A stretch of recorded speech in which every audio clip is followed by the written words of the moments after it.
Asap ini tidak berasal dari industri yang berisiko.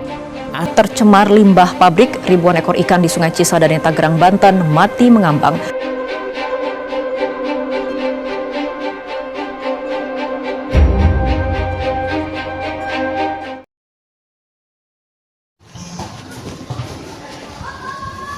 Behind the tofu we consume every day, there is a process production that often goes unnoticed.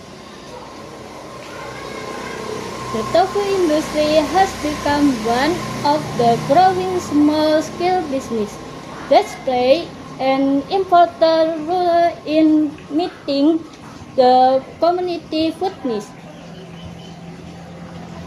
However, beyond its economic benefit, there are environmental impact that deserve attention. So, we are from a group 1. My name is Widawardian, person number 4. My name is Tiara Putis Pangkat, person number 34. My name is Chelsea Alutirta, present number 5. My name is Sylvina Smahabira Isha. My person number is 33. We do observation and interview at the tow factory in Jetis. We analyzing about the production process and environmental technology. So, let's go to the video.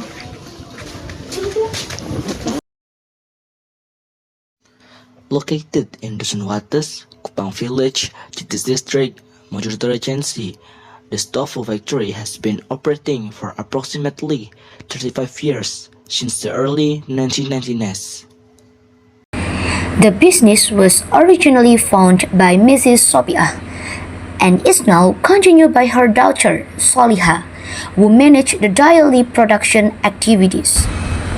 Despite being a small-scale industry, factory employs 4 workers, each responsible for different stages of the production process, from soaking and grinding the soybeans, boiling the soy milk, filtering the tofu pulp, to molding and cutting the tofu before distribution. Every day, this small team work together to ensure that fresh tofu reaches local market and food vendor in the surrounding area. So, to understand more about how this factory operates and how it manages its environmental impact, we interview directly with the owner. Oke, halo semuanya. Jadi di sini kami dari kelompok 1 akan mewawancarai pemilik dari usaha tahu di Desa Kupang, Dusun Wates, Kabupaten Mojokerto. Jadi langsung saja kita ke narasumber yang akan kita wawancarai. Permisi Ibu, dengan Ibu siapa? Ibu Soliha. Oke, Ibu Soliha. Saya mau tanya terkait dengan usaha yang sedang Ibu jalani sekarang. Yang pertama, sejak kapan usaha ini didirikan, Bu? Sejak pokok dari sekarang itu kira-kira 35 tahun. Oh, lama ya berarti 35 tahun. 35 tahun. Oke, baik. Selanjutnya yang kedua, kira-kira apa saja Bu bahan baku utama yang digunakan untuk proses pembuatan tahu yang sedang Ibu buat sekarang ini? Kedelai saja, hanya kedelai tok. Kedelai. Oh, kedelai saja. Kira-kira dalam pemilihan kedelai ini apakah ada kendala Bu? Misalnya ketika musim-musim tertentu kedelainya itu susah didapatkan atau bagaimana? Enggak sih, semua itu sama, tapi kadang-kadang kalau kedelainya jelek juga tahunya juga jelek. Oh, jadi kedelainya juga mempengaruhi kualitas tahu yang akan diproduksi oleh Ibu Solihatin ini tadi. Oke, yang ketiga Bu, saya mau tanya ini bagaimana untuk proses pembuatan tahu dari awal hingga menjadi tahu yang siap untuk dijual ke masyarakat ini bagaimana Bu?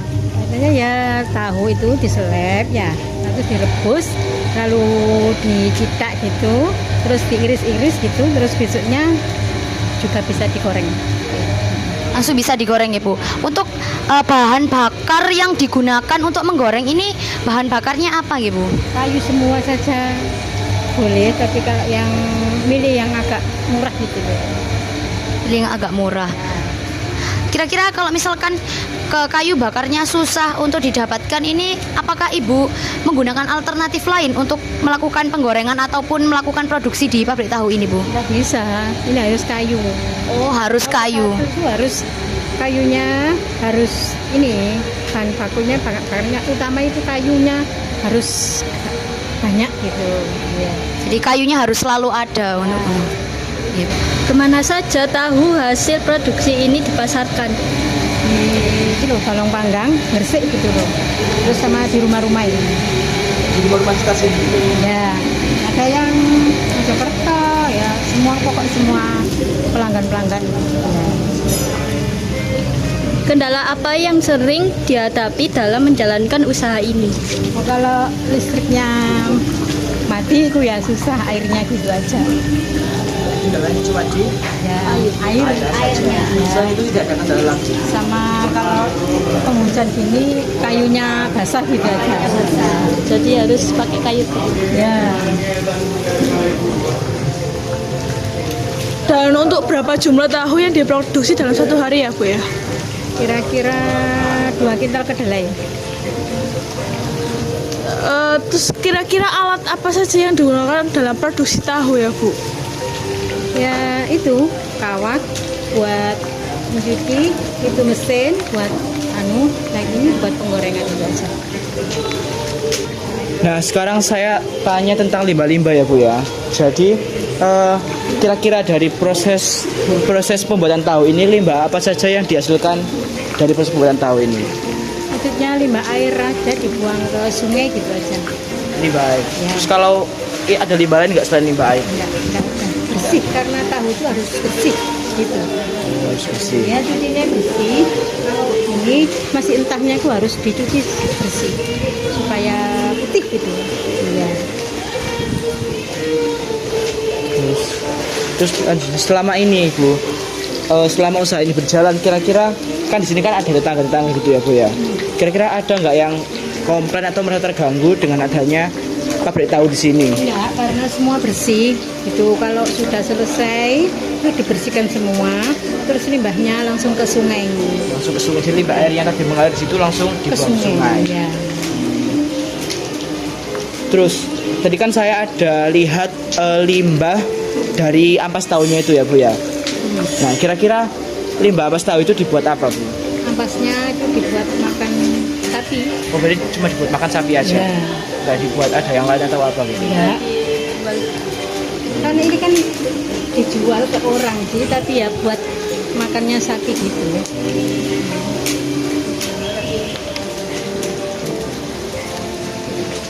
Biasanya di pabrik tahu ini apakah menghasilkan asap yang berlebih Bu ketika memproduksi atau tidak? Dan apakah itu mengganggu orang lain atau tidak Bu? Enggak, karena bahan bakarnya kan dari kayu biasa. Kalau pempres sama gitu itu saya enggak mau. Kan bisa mengganggu orang lain. Ya. Jadi bahan baku untuk kayu bakar itu juga penting pemilihannya ya Bu, supaya tidak menghasilkan asap-asap gitu. Ya, betul. Kalau kayunya water sekali ya asapnya ya kotor gitu loh. Oke. Kalau boleh tahu Bu, kira-kira tahu ini tuh dijual harga berapa sih Bu? 6.000 satu bungkus isinya 20. Satu bungkus 6.000 isinya? 6.000 7.000. Ya, satu bungkusnya itu isi 20. Isinya 20. Ya. Untuk menghasilkan tahu ini kira-kira butuh berapa kedelai Bu kira-kira per tahun untuk memproduksi, untuk mencukupi kebutuhan pasar yang diminta masyarakat itu? Ya, satu hari itu kira-kira 2 kintal gitu. Satu hari 2 kintal. Ya, Cukup.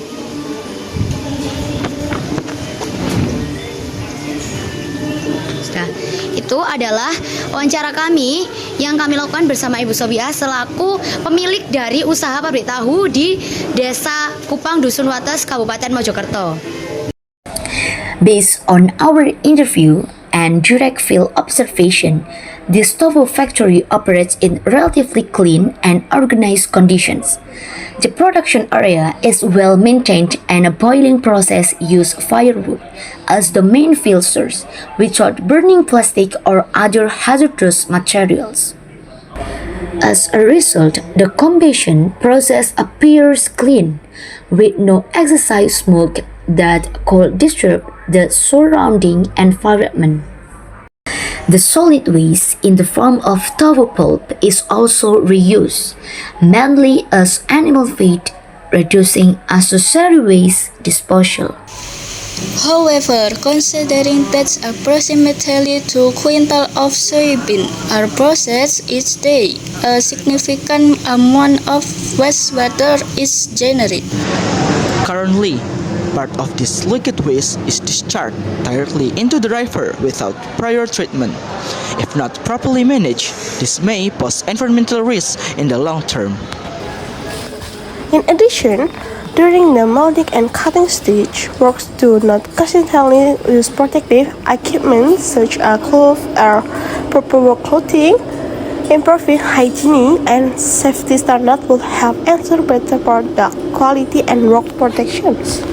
With several simple improvements, particularly in wastewater treatment and sanitation practice, this tofu factory has the potential to continue growing as a product and environmentally responsible small-scale industry. The industrial tofu play an important role in local economic. However, maintaining between industry activity and environmental essentials is essential. This is our interview. Thank you for watching. Bye-bye.